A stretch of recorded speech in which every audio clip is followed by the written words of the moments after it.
안녕하세요. 자, 이야기와 감동이 있는 불교의 역사, 불교의 역사와 관련된 이야기를 계속해 드리도록 하겠습니다. 초기 불교라고 하는 거는 부처님 돌아가시고 한 100년까지 정도를 초기 불교라고 하는 거고, 예전에는 이걸 원시 불교라고 불렀을 때도 있었습니다. 근데 원시라고 하는 어감 자체가 이렇게 조금 별로 안 좋죠. 조금 떨어지는 것 같은 미개한 듯한 이런 인상 때문에 지금은 초기 불교라는 표현을 쓰는 거고, 그러니까 부처님이 교화를 시작하시고 나서 깨달음을 얻으시고 돌아가시고 난 뒤에 한 100년, 그러니까 총 기간은 한 140여 년 정도 되죠. 부처님께서 45년 정도를 설법하셨다고 치고 플러스 100년 하면은 한 140여 년 정도, 이 정도 기간이 초기 불교라고 보시면 되고, 그 다음에 이제 그 뒤로 나오는 게 이제 부파 불교 2차 결집이 되고, 그래서 이제 야사의 14라고 하는 것을 기점으로 해서 2차 결집과 관련해서 대중부상잡으로 나뉘게 되는 거고, 그 부파불교의 초기에 아쇼카 왕이 이제 불교를 후원을 해주는 거죠. 불교를 후원을 해주는 거죠. 그래서 불교를 후원을 해주니까 어떤 일이 벌어지냐면, 불교가 이제 자체적으로 발전하면서 영역도 넓어지고, 그 다음에 불교가 후원되면서 자본도 많아지고, 그러니까는 지역도 넓어지고, 그 다음에 스님들도 많아지고, 그러다 보면 당연히 이제 더 나뉠 수밖에 없는 그런 구조가 되겠죠.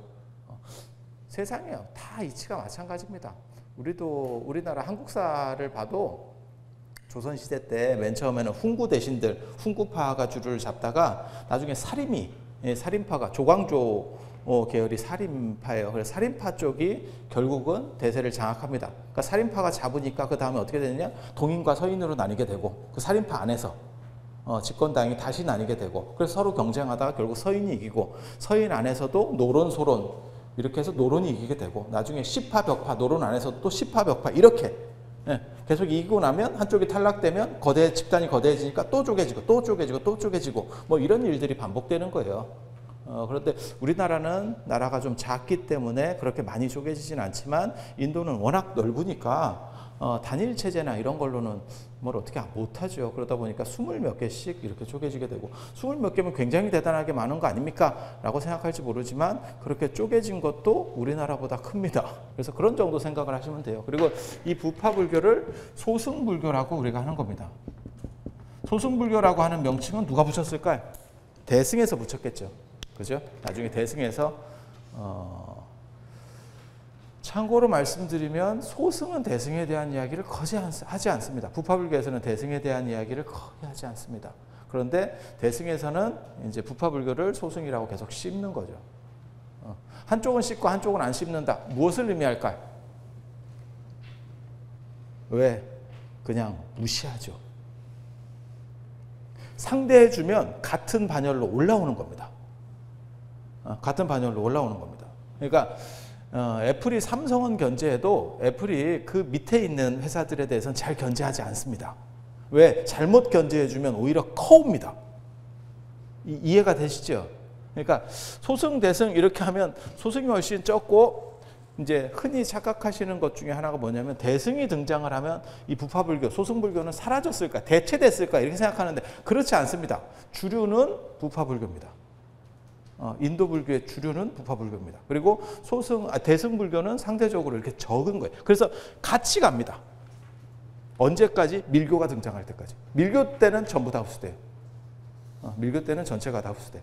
그래서 대체되는 게 아니고 이렇게 같이 가는 상황이고, 그 중에서도 부파불교 쪽, 이쪽이 더 세력이 큰 쪽입니다. 그래서 후발주자로서 선발주자를 따라가야 될 필요성도 있는 거고, 그게 씹는 이유 중에 하나예요. 따라가야 되는 부분도 있고, 그 다음에 차별화를 보여야 될 필요도 있고, 우리는 무엇이 달라라고 말해야 될 필요성도 있고, 그리고 그렇게 해서 대승불교가 나오는 게 이 기원전후. 기원전후가 굉장히 중요한 시점이에요. 경전이 문자로 쓰여지는 시기이기도 하고, 대승불교가 움직이는 시기이기도 하고, 그 다음에 바라문교가 재정리되면서 힌두교가 되는 시기이기도 하고, 그 다음에 인도 안에서는 이제 유목 문화가 거의 사라지고 농경 문화로다가 거의 다 정착이 되는 거고, 그리고 그 농경 문화로 바뀌면서 나타나는 현상이 소숭배입니다. 힌두교 안에서는 소숭배. 인도 하면 떠오르는 게 겐지스강, 목욕, 가트에서 이렇게 목욕, 그 다음에 소숭배, 뭐 이런 거가 가장 그냥 일반인들에게 얘기했을 때 가장 먼저 떠오르는 이미지 중에 하나예요. 그런데 소숭배라고 하는 게 왜 발생을 하냐면 농사 중심으로서 판이 재편되면서 소를 함부로 잡아먹을 수가 없어요. 조선시대 때 소를 잡아먹으면 그건 범죄가 됩니다. 아니, 내 소를 내가 잡아먹어도. 최근에 북한에서도 고난의 행군 때 마찬가지였어요. 소 못 잡아먹게 했습니다. 왜? 소를 한 마리 잡아먹으면 노동 생산력이 많이 떨어지게 되죠. 그러니까 농사 위주의 사회에서라는 거를 전제했을 때 얘기예요. 그런데 인도가 유목에서 유목 때는 소를 잡아먹죠. 유목민들은 다 그렇게 뭐 가축을 먹으면서 사는 거니까. 그런데 그게 농사 중심으로 바뀌니까 어떤 일이 벌어지느냐? 소를 함부로 먹을 수가 없죠.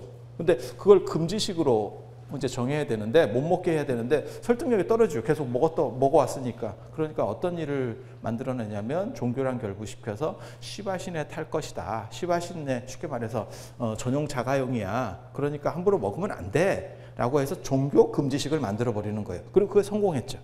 그래서 지금도 인도에서는 힌두교들은 소를 먹지 않죠. 정상적인 힌두교인이면.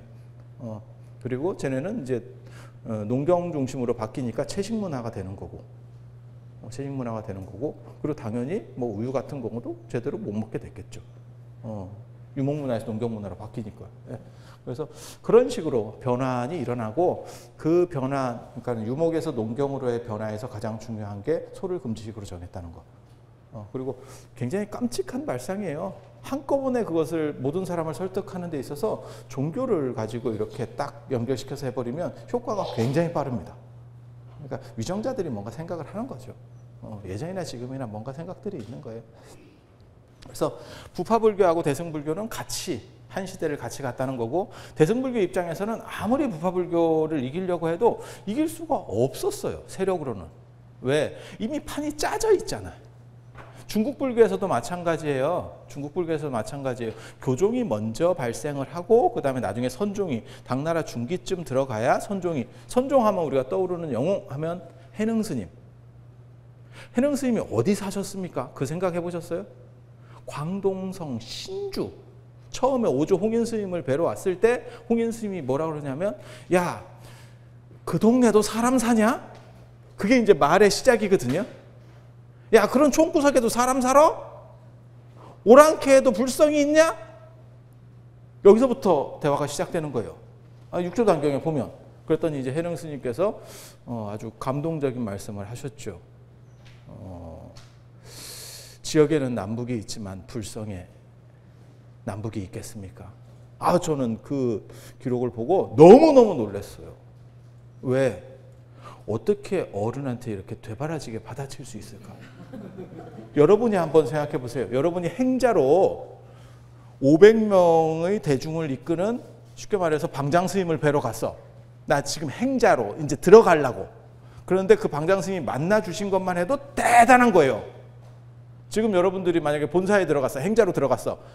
본사 주의 스님이 만나 주십니까? 안 보입니다. 본사 주의 스님은 안 보입니다. 누가 만나느냐? 원주 스님, 아니면 조금 더 그나마 잘 됐을 때 교무 스님. 소임이 그렇게 되는 거잖아요. 본사 주지가 행자를 만나고 있을 시간이 어디 있어? 그것도 행자 생활을 하는 것도 아니고 이제 행자로 들어올까 말까 하는 사람을 만나주고 그냥 농담 삼아 한마디 던졌는데 거기서 그렇게 받아친 거예요. 현실적으로 가능합니까? 여러분이 그렇게 할 수 있을 것 같아요? 불가능하죠. 근데 해능 스님은 왜 그렇게 하셨다고 나올까요? 근기가 워낙 수승해서? 홍인 스님도 대단한 거예요. 그걸 뭐라고 안 하시잖아요. 그걸 뭐라고 안 하시잖아요. 근데 거기서 알아두셔야 될 거는 뭐냐면, 그 광동성 쪽은요, 개인주의가 발달한 쪽이에요. 우리가 지금 어른이 말씀하시는데 어떻게 말대답을 해? 라고 하는 거는 강북 쪽 문화입니다. 어른이 말씀하시면 일단 예 하고 시작한다 라고 하는 건 강북 쪽 문화예요. 그러니까 문화 배경이 다른 거예요. 그 얘기는 뭐냐면 중국 안에서도 문화 편차가 크고 거기는 제대로 이렇게 뭐랄까 같은 지역이라고 보기 어려울 정도로 그 당시 홍인 스님도 야 거기도 사람 사냐? 거기도 제대로 된 사람들이 있어? 뭐 이 정도 말할 정도로 그렇게 차이가 편차가 큰 거예요. 그래서 그러한 식의 문화 배경 차이를 알 수 있는 게 사실 그런 기록입니다. 굉장히 중요한 기록이에요. 그래서 강남 문화, 강북 문화의 차이를 알 수 있어요. 그래서 해능 스님이 그 당시에도 강남에서밖에 활동을 못 하셨어요. 그래서 그 동네가 조씨 땅이었고 그게 이제 조계종이 되는 이유잖아요. 개울도 조씨 거니까 조계, 그 산은 조씨 거니까 조계산. 뭐 이렇게 해서 우리가 조계종까지 지금 오고 있는 거잖아요. 만약에 해능 스님이 그 당시에 확 떴으면 장안이나 낙양에서 수도에서 했겠죠. 그러니까 지금 우리가 볼 때는 마치 해능 스님이 당대에 확 뜬 것처럼 얘기를 하고 있지만 사실은 아닙니다. 떴으면 황제가 시골에 있도록 내버려 둘 것 같아요? 고려시대 때 큰 스님이 계셔. 어우 저 스님 내가 너무너무 존경해. 그러면 개성에 사시게 했겠지. 그런 생각 안 드세요? 계속 황제가 부르겠죠. 임금이 부르겠죠. 그래서 광동이라는 건 지금 홍콩 쪽입니다. 겁나 멉니다. 홍콩을 왜 영국에 할양해 줬을까? 아편전쟁 끝나고. 별로 쓸모없다고 생각하니까. 좋은 데를 줬을 것 같아요, 중국에서? 사람 살고 문화적이고 이런 데를 열어줬을 것 같아? 야, 너네 우리가 배상으로 이 땅 띄워줄게. 이렇게 했을 것 같아요? 안 하죠. 저거는 있으나 마나 하는 정도 같은데. 그러니까 그 동네가 그런 거예요. 그 동네가. 그때는, 지금은 좋은 동네입니다. 왜? 해안가 쪽으로 지금 발전하니까, 도시들이. 그래서 선종이 교종한테 언제나 밀렸습니다. 왜? 교종이 먼저 다 틀을 짜고 있으니까. 도시에 교종들이 쭉 이렇게 절들 다 가지고 있고 받고 있으니까 선종은 어떻게 합니까? 그러니까 산에 절 짓고, 요즘으로 말하면 교회로 말하면 기도원 같은 식으로 출발하는 거예요. 그러니까 신도가 오나 신도가 안 오지. 산골짜기까지 어떻게 올 거예요? 그러니까 자급자족하고 선동일치. 백장스님 하루 일하지 않으면 하루 먹지 마라. 들어보셨죠? 백장사에 한번 가봐. 아, 그렇게밖에 살 수가 없겠구나라는 생각이 훅 옵니다. 진짜 오지. 아, 이런 오지가 있구나. 지금 세상 많이 좋아져서 다니고 있구나, 사람들이. 왜? 백장스님 일화에 보면 그것도 있거든요. 여우가 무슨 뭐 백장스님 이렇게 가르침 듣다가 나중에 불락인가 불매인가 해서 탁 이렇게 죽게 된다는 그런 얘기도 있는데, 그게 뭔 소리래? 뭔 여우가 사람으로 변신해서? 라고 할지 모르지만 그 동네에 가보면 아, 그럴 수도 있겠다. 겁나 오지. 겁나 오지. 그리고 스님들 참 예전에 고생 많이 하셨겠네. 이런 생각이 막 훅 옵니다. 훅 옵니다.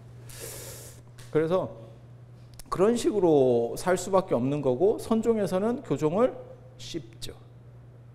생각을 해봐요. 뭐 사교 입선이네 뭐 이러면서 그건 뭐 공부해봐야 그건 간해야 마른 지식이지 그게 뭔 쓸모가 있냐. 실질적으로 나이가 얻는 게 있어야지. 오늘날까지도 그렇게 하고 있잖아. 교종에서 선종을 씹나요? 잘 안 씹죠. 똑같은 상황이라고 보시면 돼요. 한쪽은 후발주자고 따라가야 될 상황이었고, 한쪽은 아유 저건 까면 안 돼 이렇게 보고 있었다는 얘기예요. 저건 뭐 별로. 그런데 이제 중국 불교에서는 선종이 교종을 압도하는 사건이 벌어지죠. 그게 이제 당나라 말에 있었던 회창법난이라고 아마 들어보셨을 겁니다. 당 무종이 불교를 싹쓸이하는 상황이 벌어진 거죠. 정치 권력을 가지고 불교를 전체를 싹쓸이합니다. 싹쓸이하는데 누가 피해를 입냐? 도시가 피해를 입죠. 오늘날 한국 불교도 한번 보세요. 산사가 많이 남아 있잖아요. 원래 산에 살았을까? 스님들이 원래 산에 살았을까?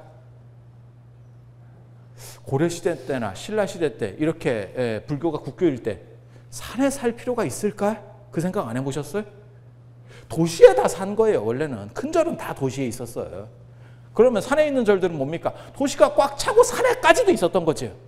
그런데 조선시대가 되면서 도시에 있는 절들은 전부 다 뺏긴 거죠.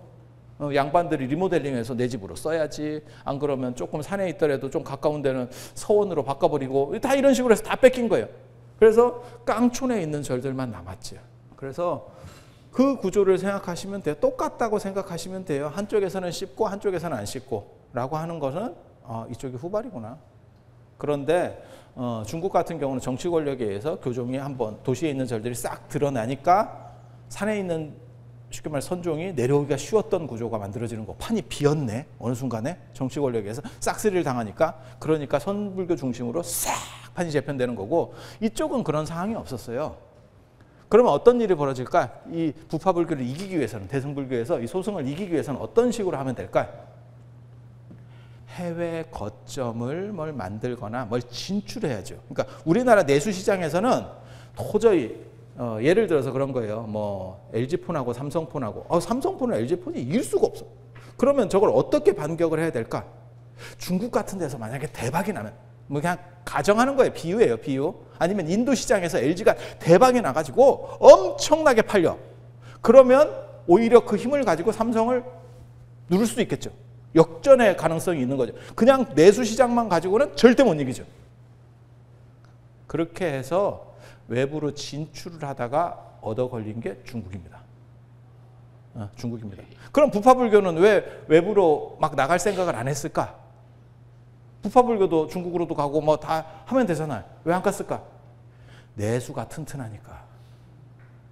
일본 기업들이 망하게 된 이유 중에 하나가 뭐냐면, 일본이 이렇게 전자라든지 뭐 이런 것들을 잘 만들었잖아요. 뭐 80년대, 90년대 초반까지도 일본이 우리보다 훨씬 더 압도적인 힘을 가지고 있었는데, 걔네 기업들이 거의 다 무너지고, 그러니까 삼성하고 소니하고 비유하면 예전에 삼성이라고 하는 회사는 소니의 거의 하청업체 수준밖에 안 됐는데, 저희 어렸을 때만 하더라도. 그런데 지금은 삼성이 얼마든지 마음만 먹으면 소니를 살 수 있는 그런 상황으로 역전이 됐죠. 그렇게 된 이유 중에 하나가 뭐냐면, 일본은 내수 시장이 있기 때문에 안에서 만족하는 쪽으로다가 자꾸 발전을 했고, 우리는 내수가 안 됩니다. 내수가 갖춰지기 위해서는 인구가 1억은 돼야 된다는 거거든요. 근데 우리는 1억이 안 돼요. 어떻게 해도 안 됩니다. 통일이 돼도 안 됩니다. 현실적으로. 그러니까 살려면 어디로 가야 돼요? 밖에서 무언가를 끊임없이 해야죠. 그래서 우리나라가 되게 재밌잖아요. 우리나라가 잘못해서 IMF를 맞으면 우리 주가가 떨어지고, 미국에서 리만 브라더스 사태가 터져가지고 미국이 잘못해도 우리 주가가 떨어지고, 그리스 사태가 벌어져가지고 그리스가 부도가 났어요. 우리 주가가 떨어지고. 왜? 우리는 계속 관계성 속에서 살아야 되기 때문에. 우리는 독자적으로 할 수가 없어요. 그래서 그걸 놓쳐버리면 우리나라가 가라앉는 거죠. 마찬가지예요. 대승불교만 가지고는 인도에서는 뒤집기가 어렵죠. 그러니까 대승불교는 오히려 밖에 쪽에 더 이렇게 확장성을 넓히는데 좀 더 적극적이었던 거죠. 부파불교는 뭐 안에 시장이 충분하니까 그냥 이걸로 돌리지 뭐, 이렇게 생각을 하고 있었던 거고. 그리고 대승불교의 사고방식이 더 다양해요. 더 다양해요. 그 덕분에 사실은 중국에서 열린 가능성이라고 하는 것이 만들어지게 되는 거고요. 그 다음에 대승불교하고 소승불교하고 그러면 어떻게 살았습니까? 같은 절에 살았어요. 어저께도 그런 말씀 드렸었잖아요. 완전히 다른 절이고 뭐 이렇게 아닙니다. 그냥 같은 절에 살았어요. 같은 절에 살았어요. 같은 절에 사는데 대승불교의 가장 큰 특징이 뭔지 아세요?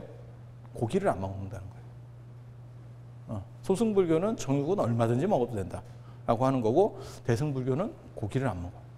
그래서 현장 스님이 인도에 가셨을 때도 인도 불교와 관련된 가장 중요한 기록을 남긴 분은 현장 스님입니다. 인도 사람들은 뭐 아쇼카 왕에 대한 기록도 없어요. 뭐 석주 이런 거 말고 그냥 역사책에는 아예 없어요. 아쇼카 왕처럼 대단한.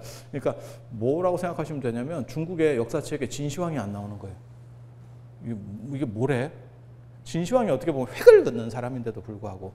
그래서 아쇼카 왕이 언제 즉위했느냐를 어떻게 따지냐면요, 인도 안에 기록은 없고 히랍 쪽하고, 그러니까 로마 쪽하고, 쉽게 말해서 그쪽하고 무역하는 과정, 그 다음에 그쪽과 국서 이렇게 서로 사신들을 보내는 그쪽의 기록을 가지고 아쇼카 왕을 변증하는 거예요. 되게 재밌죠. 왜냐하면 인도는 이 현세라고 하는 것은 마치 꿈과 같다라고 생각했기 때문에 이것은 신경 쓸 필요가 없대. 깨면 끝이니까. 그래서 여기에 많은 신경을 쓰고 투자할 필요가 없다라고 생각하는 거예요. 그래서 대승불교라고 하는 것은 이타주의 전체 지금 이게 꿈이든 아니든 일단 이 안에서 먼저 처리를 하겠다. 라고 하는 게 우선. 부파불교 쪽 같은 경우는 나는 일단 빠지겠다. 어떻게 해서든 꿈은 깨는 게 목적이다. 라고 하는 그런 두 가지 사고가 충돌을 하는 거고요. 그 다음에 고기 문제를 가지고 대승불교는 처음부터 고기를 안 먹어요. 안 먹는 이유가 뭘까요?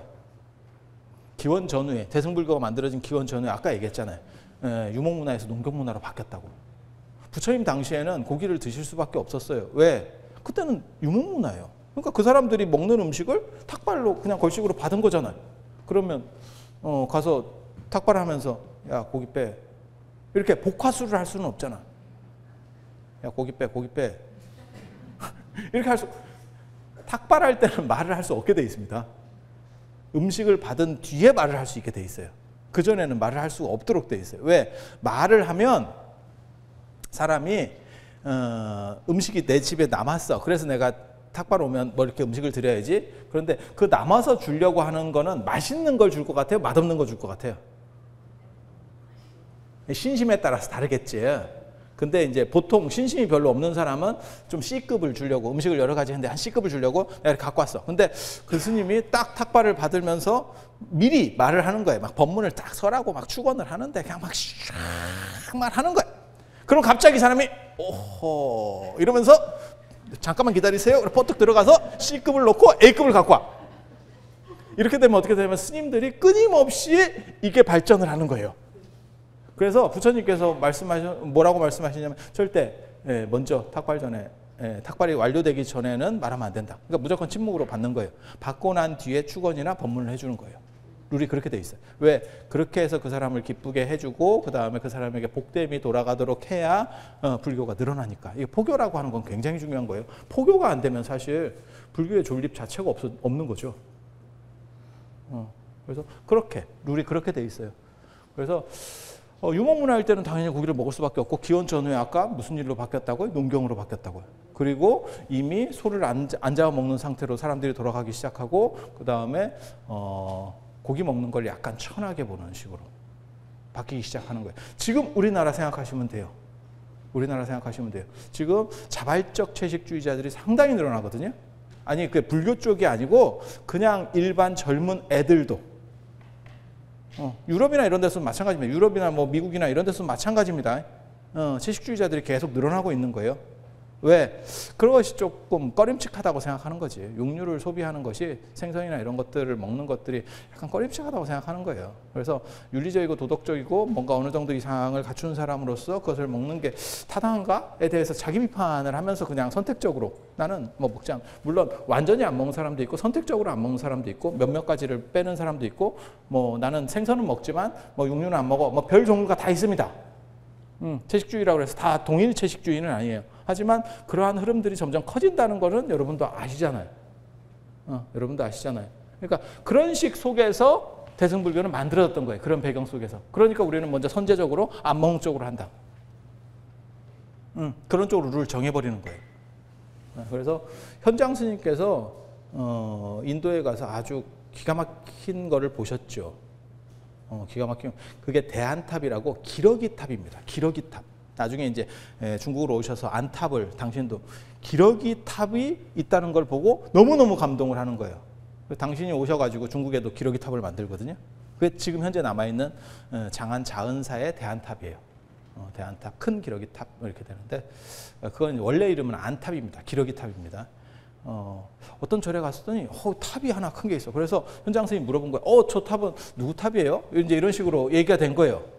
그랬더니 전 기러기탑이에요. 그러니까 뭔 소리예요?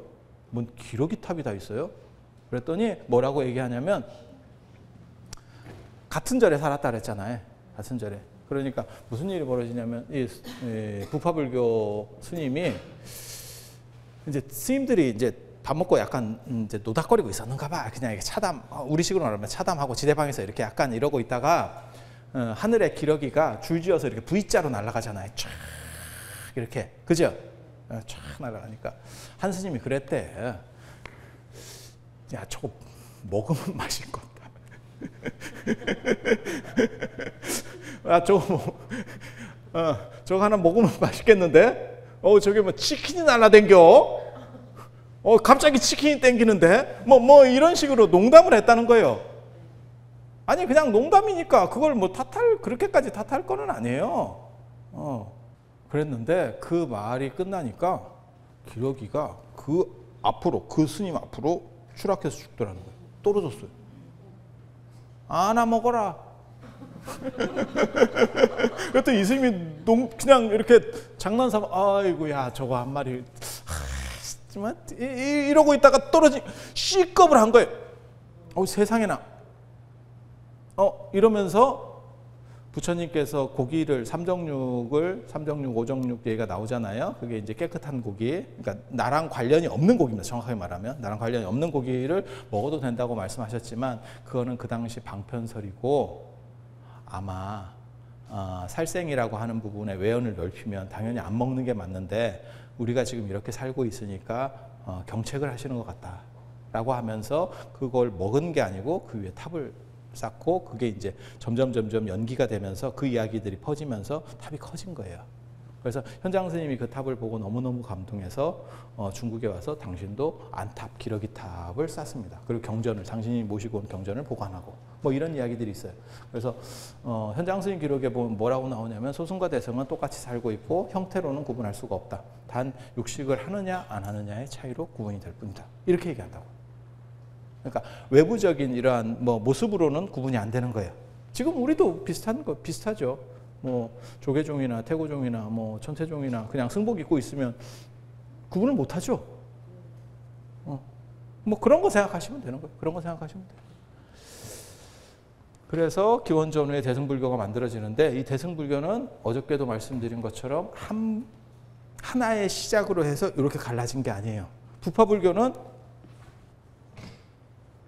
초기 불교가 이렇게 갈라지기 시작하면서 확대 나뉘게 된 거죠. 부파불교라는 말을 다른 말로 하면 이게 학파불교라고 생각하시면 돼요. 학파. 하나의 학파들. 학파들. 그래서 우리 학파의 시조는 안한 스님이야. 우리 학파의 시조는 목건년 스님이야. 뭐 이렇게 가는 거고, 저 부파불교의 가장 강력한 분은 당연히 사리불입니다. 사리불. 그래서 대승불교로 넘어오면 사리불이 경전에서는 약간 이렇게 얼빙하게 약간 떨어지는 것 같은 그런 식으로 나옵니다. 그렇게 나오는 대표적인 경전이 법화경, 뭐 유마경 같은 경전들이죠. 그런 경전들에 보면 여자한테도 놀림을 받고, 이제 이게 뭐야? 이제 이렇게. 그래서 사리불만 깨버리면 부파불교의 모든 그 밑에는 다 깬다고 생각을 하는 거예요. 일종의 부파불교의 총수 같은 역할, 상징성을 가지고 있는 게 사리불입니다. 사리불. 그래서 실제로 영산회상도에 봐도 사리불이 이렇게 청문하는, 등 뒤고 부처님께 무슨 가르침을 이렇게 청하는 듯한 모습으로 돼 있으면 그 사리불입니다. 그리고 그거 생각하셔야 됩니다. 인도는 경 중심이 아니고 논 중심입니다. 논서 중심입니다. 경을 중심으로 안 봅니다. 중국 불교의 가장 큰 특징, 동아시아의 특징은 경 중심입니다. 어떤 경을 가지고 거기서 부연해서 무언가를 하려고 하고, 인도는 논서가 만들어지면 논서를 중심으로 움직입니다. 그래서 인도 대승불교의 시작은 방금 얘기한 것처럼 뭐 법화경, 화엄경, 반야경, 유마경,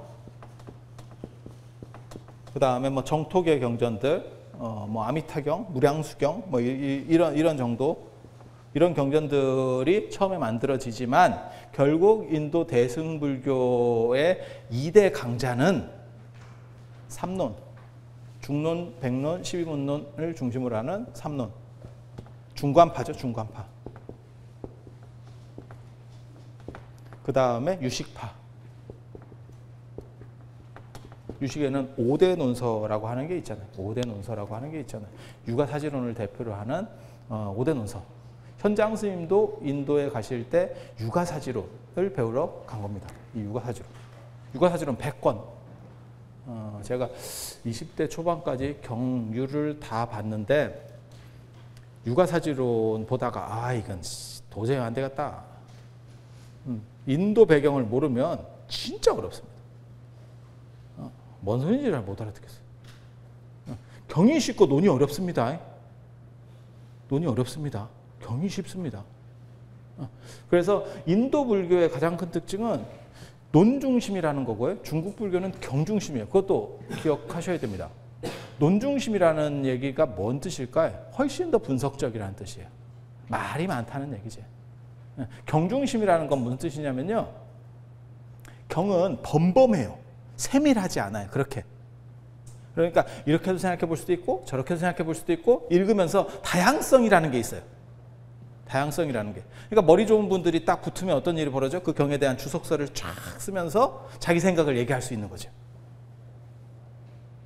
근데 인도 불교의 논서 중심이면 어떤 일이 벌어지느냐? 머리가 좋아도 그걸 따라가기 바빠요. 왜? 더 머리 좋은 사람이 다 해놨어. 다 해놨어. 그래서 인도 불교는 약간 답답하고 그 다음에 중국 불교가 훨씬 이렇게 자유롭습니다. 그리고 그거는 민족적 성향하고도 관련이 있어요. 동아시아 사람들은 약간 활달한 거 좋아해요. 구속이 없고 이렇게 조금 풀어진 거 좋아하고 그 다음에 인도에서 유럽 사람들 그런 사람들이 논리적이고 치밀한 거. 그래서 인도라고 하는 나라가 되게 재밌지 않아요? 인도가 후진국이고 잘 못 살고 그런데도 불구하고 IT 강국이다. 전혀 엉뚱한 이야기가 붙어 있잖아요. 인도 하면 그 수식 중에 하나가 뭐냐면 IT 강국이 이게 뭐래? IT 같은 경우는 굉장히 발전한 데서 이루어질 것 같지 않아요? 우리나라도 IT 강국이라는 얘기를 제대로 못 듣고 있는데 막말로 얘기해서 우리가 제조업 중심이지 그렇잖아요. 산업 기반이 제조업 중심인데 IT 뭐 이런 거 잘 안 되거든요. 근데 인도 같은 나라가 IT가 된다고? 근데 그거는 인도에 한번 가보시면 아잔트 석굴이나 엘로라 석굴을 한번 딱 보시면 얘네가 참 희한한 놈들이구나 이런 생각을 하지요. 왜? 바위 전체를 아니면 뭐 엘로라 석굴의 카일라사나스 사원 같은 데는 산 하나를 바위산 하나를 통조각으로 조각하고 있잖아. 설계도가 있었을 것 같습니까? 머리가 설계도예요. 석굴암 같은 경우가 만들기가 오히려 쉽습니다. 그건 문제 생기면 이렇게 하다가 내가 그까지 생각 못했네. 그럼 한 판 바꿔. 돈이 좀 들어서 그렇지. 야, 판 바꿔. 이거 마음에 안 들어. 이거 다시 해. 그래갖고 넣으면 되지. 이거 치수 내가 잘못 잘랐네. 바꿔. 그랬을 거예요. 물론 안 그랬다고 믿고 있는데 뭐 살다 보면 그랬을 거예요. 근데 통조각을 해버리잖아요. 인도 가면 그건 통조각이잖아요. 그러면 이거 잘못했네. 그럼 어떻게 돼요? 끝이지 뭐. 어떡할 거예요? 어떡할 거예요?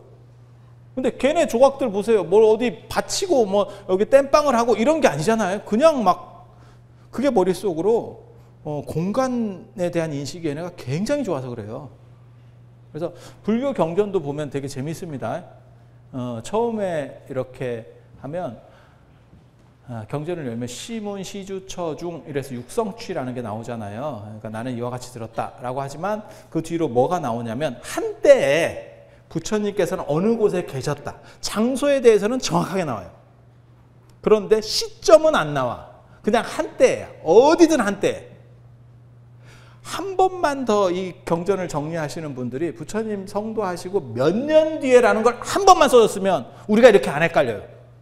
공부하는 사람들이 안 헷갈려. 근데 무조건 다 한때야. 장소는 엄청 나옵니다. 장소는 그러니까 분명하게 나와. 이게 바라나시에 계셨다. 아니면 기수국보도원에 계셨다.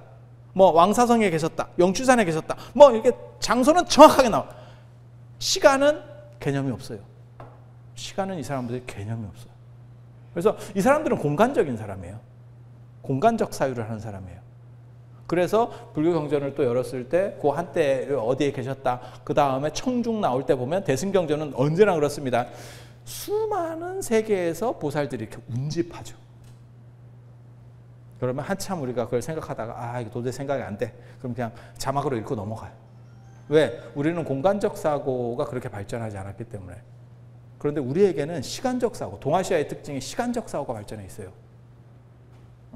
그래서 혹시 그런 거 아세요? 우리나라가 독일 다음으로 전 세계 유네스코 기록유산이 많아요. 기록하는데 목숨을 거는 거죠. 기록에. 이게 시간적 사고입니다. 시간적 사유구조예요. 그래서 동아시아는 시간적 사유구조를 가지고 있고, 그 다음에 인도 사람들은 공간적 사유구조를 가지고 있어요. 그래서 경전을 읽다 보면 그런 것들이 사실 보입니다. 그래서 그런 차이들도 기본적으로 알아두실 필요가 있고, 이 경전들이 먼저 만들어지고, 이 경전들을 통해서 예를 들어서 논서가 만들어지면 그 판은 발전해요. 하지만 논서가 안 만들어지면 이것들은 발전하지 못합니다. 그래서 대부분 논서가 안 만들어지는 바람에 이게 인도에서는 큰 영향을 못 미치죠. 그리고 오히려 중국 쪽으로 들어오면서 저런 대승불교 경전들이 영향을 미치게 되는 이런 일이 벌어져요. 그리고 저게 지역적으로는 지금 지도에서 보시는 것처럼 남인도, 그 다음에 불교 중국 지역이라고 하는 불교 인도 중인도에서 동쪽, 그 다음에 서북인도 쪽, 이 세 군데에서 이렇게 발전을 하는데, 그게 세 군데에서 발전하는데 이게 동시에 만들어진다는 거죠. 그러니까 한 군데서 퍼진 게 아니고 동시에. 그러면 거기에는 어떤 전체적인 배경이 존재하겠다. 그 배경이 시대적인 변화라고 하는 것과 성문화는 지식을 일반화시켜 버리니까 책으로 만들어지면 머리 좋은 사람이 이제 이기는 거예요.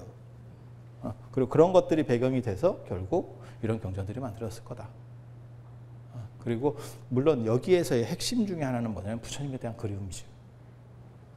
부처님이 진짜 저렇게 어렵게 말씀하셨을까? 우리도 그런 게 있어요. 임진왜란이나 병자호란 끝나고 나서 두드려 맞는 나라가 너무 싫은 거야. 그러니까 뭐가 있냐면 사명대사 같은 분에 대한 게 전설로 입혀지는 거죠.